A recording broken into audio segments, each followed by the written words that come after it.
City University of Hong Kong is an international university which emphasizes the integration of research and teaching. The university promotes diversified, cross-cultural studies through various educational programs. To promote our educational vision, City University of Hong Kong produced a series called Beyond Boundaries, Dialogue with Presidents of World's Leading Educational Institutions. Professor Way Kuo, President of City University of Hong Kong, talks to presidents of universities and principals of high schools around the world, exploring each other's strengths and looking forward to the future direction of educational development.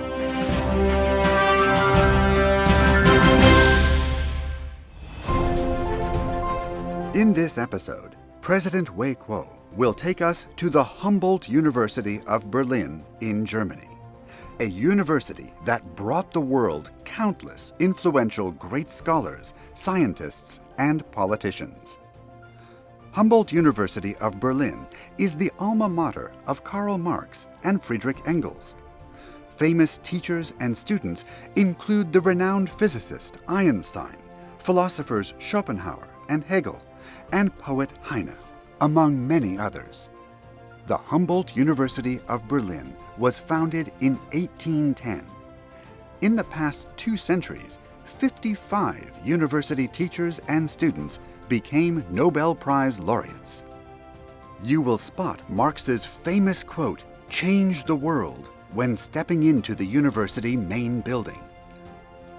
The founder of the university, Wilhelm von Humboldt, conceived the university to be lonely and free. Lonely meant being independent of politics, religion, and money, and free meant academic freedom, specifically teaching freedom and learning freedom. For the first time, the university introduced research into its structure and implemented the integration of teaching and research. This educational philosophy and the new model have affected almost all of the modern universities, thus enjoying the reputation of the mother of all modern universities. Therefore, some people say, had there been no Humboldt University of Berlin, there wouldn't have been the splendid civilization of Germany. The Humboldt University of Berlin, as an institution of higher learning itself, has also had a profound impact on global higher education. In this episode, we invited the president of Humboldt University of Berlin, Professor Sabine Kunst, to share her vision on modern education and the style of Humboldt higher education.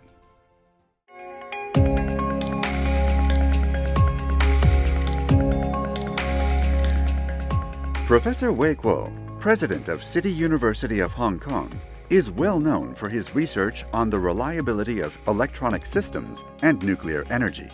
In his early years, he worked at Bell Laboratories in the United States. He was one of the few Chinese scholars who held the position of department head and dean of the School of Engineering in an American university, and was conferred academicians in various countries.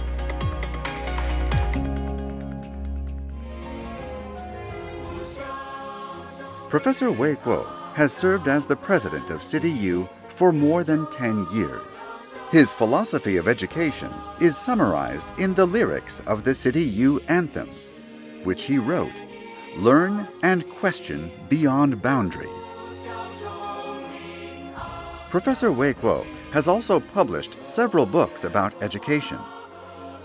He is particularly concerned about the challenges facing contemporary education around the world.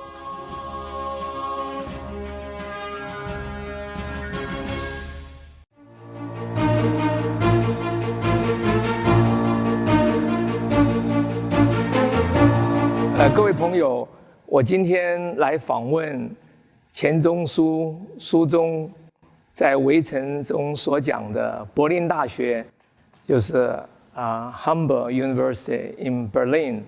我访问他们的校长 President Kunst 谈谈鼎鼎大名的 Humboldt University 在过去发展的历史。这个大学曾经出了很多的名人，从马克思、恩格斯到中国早期的很多学者，譬如说溥心畬、罗家伦等等，还有很有名的科学家爱因斯坦以及普朗克，这样一所有名的大学，我今天非常高兴能够有机会跟 President Kunst to carry a dialogue about this great university.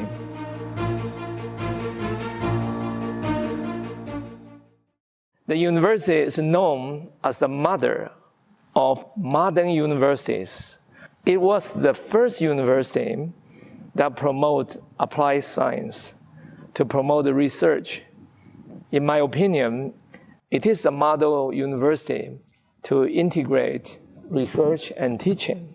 I'm just wondering, in the past and at this moment, what's your view on the higher education, in particular the so-called famous Humboldtian style of higher learning? Good to have you here. Good to see you, President Kunst. Thank you for the invitation. So we are really proud about the famous students. And Wilhelm von Humboldt was the first who integrated research with teaching and learning. And he was the founder, so to say, together with a lot of philosophers. Yes. It needs more than one generation to discuss that between the scholars in Berlin. And then within a really short period of time, Wilhelm von Humboldt created that Humboldtian system. And that is, as you said, a combination between teaching and learning and integration, so that those who teach also do research. And that is the main core of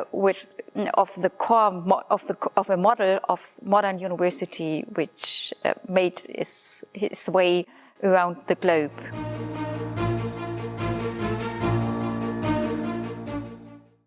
I understand at least several famous universities have really copied your practice. In Japan, the Tokyo University. In the United States, Johns Hopkins University. They have adopted your practice in the early stage. That also make both Tokyo and Johns Hopkins among the greatest universities, in my opinion. So the integration of research and teaching really works. University in the past have paid a lot of attention to philosophy, medicine, physics, chemistry too. And what is the current practice in terms of the operation and the vision for this university? So we stand on the shoulders of our founders. Yes. So perhaps you know that we just celebrated the 250th anniversary of Alexander von Humboldt. And he is really one of the most famous scientists dedicated to interdisciplinary approach in the field of research. That's a very modern view, so even by today's standard. Yeah, so that's really amazing. A very modern view, and that is also that what we try to deliver with our strategy today, so that we are one of the leading universities in Germany who combine different disciplines working That's together right. in large research projects, and also our clusters of excellence with whom we were awarded are those of interdisciplinary approach. For example, in the field of science and intelligence, yes. a combination between the investigation of robotics together with psychology. Yes. Or, for example, a cluster which is named Matters of Activity, a cooperation of interdisciplinary approach between 40 disciplines and scientists from various fields.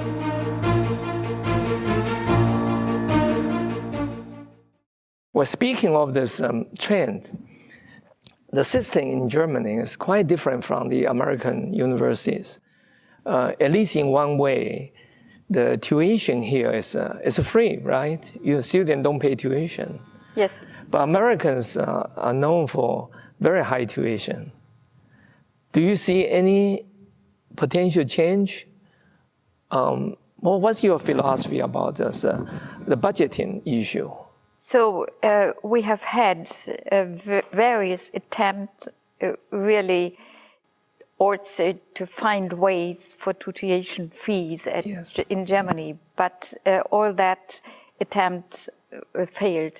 So we are really committed as Germany to free accessibility and no tuition fees. So we get a lot of state funding in comparison to the situation in the American universities. They usually get 10-20%. They less. get 10-20%. So we of course need a lot of state funding money, and we have really to find ways so that we can work with low capital per student, so that we can really deliver that quality which we try to do. Do you do any fundraising like Americans? Yes, we try to do what we can, but in comparison to American universities, only the pressure is less. Yes. The success of the American university president have to devote it. So I admire that ability to find money all around the world. But I'm sure you could do that if you have pressure. I mean, with your broad background and very deep. Established for more than 200 years, Humboldt University of Berlin nurtured a lot of academic research talents. However, the university not only focuses on academic research, but also concentrates on training a large number of practical, technical professionals to contribute to the society and the industrial development of Germany.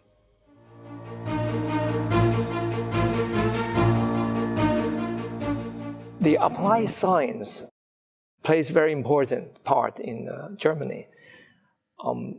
But many universities in the world, including those in the East, they tend to emphasize American-style university, namely a little bit less emphasis on the technical subject. So they're training students with degrees, university degrees, and without paying much attention to the technical subjects. That has been known for the German systems. Or I can say is what we call the applied research, applied science, the two pillars of the research part. I hope you can elaborate a little bit, both for now and for the future. So, yes, you are completely right. So we have said to say three pillars in our university system. So there's a differentiation between our comprehensive research universities and non-university research institutions. So, for example, Max Planck Society or Helmholtz Association, they were founded only dedicated to research and specialized on very specific topics. Very focused. Very focused. And for example, Helmholtz Association, they have the goal and the duty to deliver infrastructures also to others, also to universities, to work together with them and also others.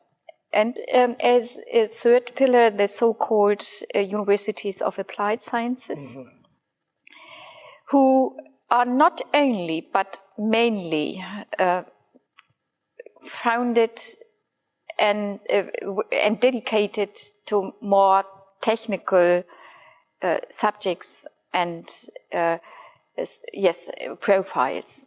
But in those they have only little research, but a lot of experience in cooperation with industry, so that their special role in the system is to educate, especially engineers, for the working conditions of industry on different scales. So they are really important for our system to develop a distributed industrial landscape around over the federal states of Germany.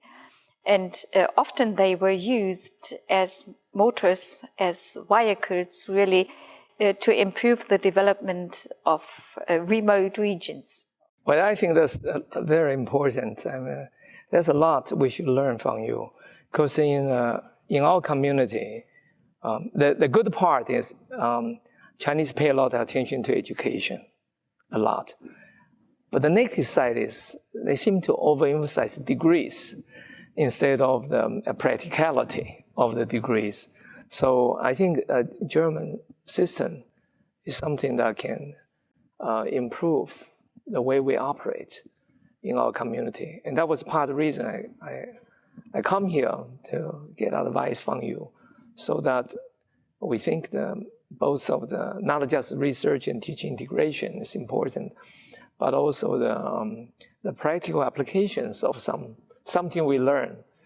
In other words, utility of learning is important. It's not just for the purpose of degree. Hopefully, most of that, what they learned, especially the methodology, so that they can conquer new regions and areas of science and find their own way. Definitely. Before I conclude this interview, I'd like to share a couple of sentences from the book that was published just 2 weeks ago about your university. It says, the first university in history that incorporated research into higher education was the Humboldt University of Berlin, which was established in 1810. The German research tradition in higher education was picked up later by other European countries. And many other universities are learning from you. This is really great university. 各位朋友，我们很高兴今天有这个机会跟柏林大学校长孔斯特教授对谈。柏林大学是一所伟大的大学，它也是世界上第一所主张教研合一的大学。在大学的历史上，他们产出了55位诺贝尔奖得主。他们的校友、教授在物理学、化学、医学、生物学、社会学以及哲学等各方面都有非常杰出的表现。举例来说，伟大的科学家爱因斯坦以及哲学家马克思都是柏林大学的杰出人物。我们很高兴能够知道，柏林大学除了教研合一之外，它也是给我们一个机会，让我们了解跨学科、多领域的教学与研究。今天，我相信大家受益良多。谢谢收看。In the next episode, we will take you to Sendai, Japan, to visit a university which is renowned for medicine and science research and the alma mater of the famous Chinese scholar Lu Xun, Japan Tohoku University.